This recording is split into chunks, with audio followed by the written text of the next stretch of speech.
prácticas pedagógicas y muchas expresiones que reivindicaban esa condición, ¿sí? Se necesitaba pues dar un giro allí. El movimiento pedagógico también le permitió al mismo sindicato dar un giro y decirle al sindicalismo tradicional que sus luchas no eran solamente reivindicativas, sino que también tenía que conquistar unos derechos académicos, unos derechos para la formación, unos derechos para la investigación. Y una triple condición que reivindicó el movimiento pedagógico es la condición como político, como ciudadano.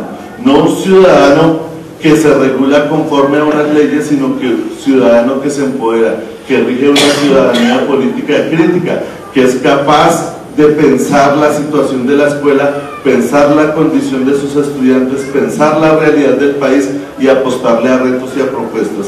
Y que aparte de eso ejerce un liderazgo tanto dentro de su comunidad educativa, con sus estudiantes, con sus padres de familia, como con la academia. De pronto esas definiciones pues han tenido sus variaciones, no se han concretado del todo, ¿sí? En la práctica es muy difícil avanzar y encontrar cauces para que esto se materialice en prácticas concretas, pero esa triple visión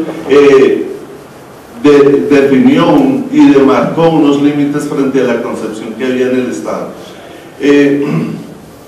Esa triple dimensión permitió pensar a los educadores como sujetos sociales y como sujetos con autonomía. Obviamente las condiciones académicas requieren del ejercicio de una autonomía intelectual mucho más allá de los estrictos cánones de la filosofía occidental en términos de razón comunicativa y en términos de un ejercicio estrictamente intelectual. Necesariamente él, para ser un autónomo, tiene que ser un sujeto académico y a la vez un sujeto político, un sujeto capaz de contribuir a las decisiones colectivas que existen en su comunidad.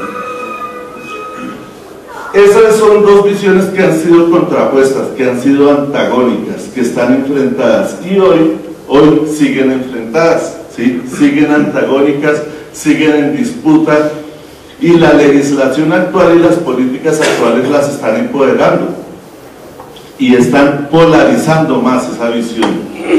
El concepto vigente hoy en día sigue siendo, desde el discurso oficial, ese concepto de la racionalidad técnico-instrumental, un concepto de la instrumentalización del docente. Queremos decir lo siguiente, ahí en la frase que hay final se habla de la instrumentalización como recurso. La ley 715, derivada de la reforma a las transferencias, inaugura una nueva versión de esa racionalidad técnico-instrumental y es una versión economicista y estrictamente financiera. Después de la ley 715, la racionalidad técnico-instrumental que mencionaba Juan José es vista es impuesta porque es la manera de adaptar funcionalmente la educación y la profesión docente a lógicas del mercado y a reglas regidas por políticas de financiación muy particulares. ¿Qué es la reforma a las transferencias que dio origen luego a la ley 715? La aplicación de una política de ajuste fiscal, la aplicación del recorte en el gasto público en educación, y de ahí ese giro que se le hace a la racionalidad técnico-instrumental. Se adapta a la racionalidad técnico-instrumental y se impone como forma hegemónica para definir la profesión, para que la profesión sea funcional a esas recetas del mercado y a esa política de reducción del gasto público en educación. Es así como tenemos que hablar de que en la educación está imperando una ortodoxia neoliberal, definida por Val, ¿sí?, como la forma en que la escuela se adapta a las reglas del mercado, ¿sí?, y que es interpretada a partir de la hegemonía del consenso de Washington y del postconsenso de Washington en las maneras en que la escuela, su forma de adecuación, su forma de organización es regida por esas recetas económicas neoliberales que buscan la reducción drástica del gasto público en educación. La escuela es reorganizada, el Estado es reorganizado, ¿sí?, y la profesión docente es parte de ese paquete de reorganización y de reestructuración, con un solo propósito: que el docente sea visto como recurso. Si hay una de las cosas más regresivas que hay es la ley 715, allí el docente no es pensado en ningún tipo de lógicas, ni como funcionario ni como burócrata, sino que la lógica de pensarlo como técnico, como operario, como funcionario o como burócrata es para que funcione con arreglo a la reducción del gasto público en educación. Si ustedes leen la ley 715, ¿sí?, y miran allí, el docente es pensado únicamente como un recurso económico. O sea, es un reduccionismo mucho más estrecho que la racionalidad anterior a la ley 715, porque es pensado únicamente en función del gasto público en educación.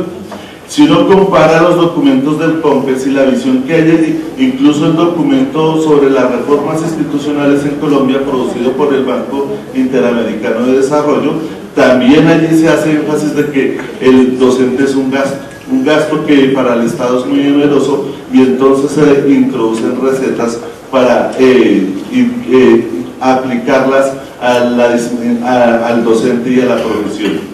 Hay obviamente una serie de recetas, ¿sí?, una serie de recetas que se aplican sobre el currículo, sobre la organización escolar. Hay una racionalidad, más que técnico-instrumental, hay una racionalidad economicista para que el Estado mismo, la escuela misma y el docente mismo funcionen con los criterios del utilitarismo y de la eficiencia, para que el recurso sea más barato, y por esa vía abrir los caminos para la privatización y la mercantilización de la educación.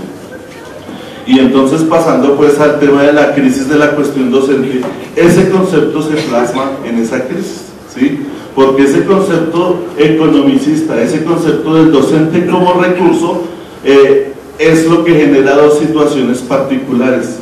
Una, el desmonte del estatuto docente del 2277, que va siendo sistemáticamente desmontado por otras normas que no tienen que ver con lo laboral, pero que afectan lo laboral.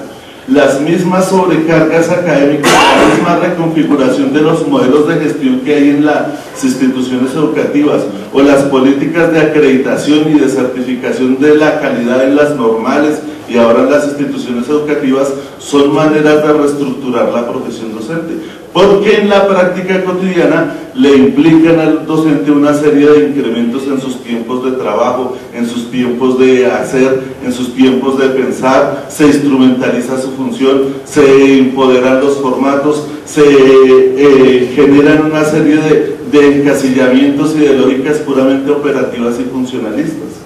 Entonces el mismo 2277 fue modificado por la ley 715, se buscó cómo rezagar y cómo impedir y obstaculizar sus ascensos, y demorar sus ascensos ha significado para el erario público un gran ahorro financiero.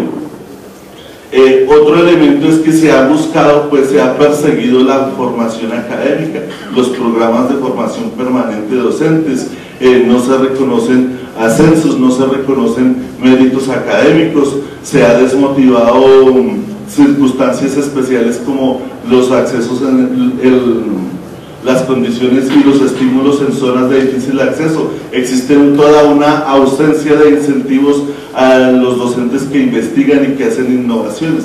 Entonces ese es un primer momento. En los colegios se ha visto lo que decían Juan José, lo que decían Consuelo, que hay una pugna entre el 2277 y el 1277.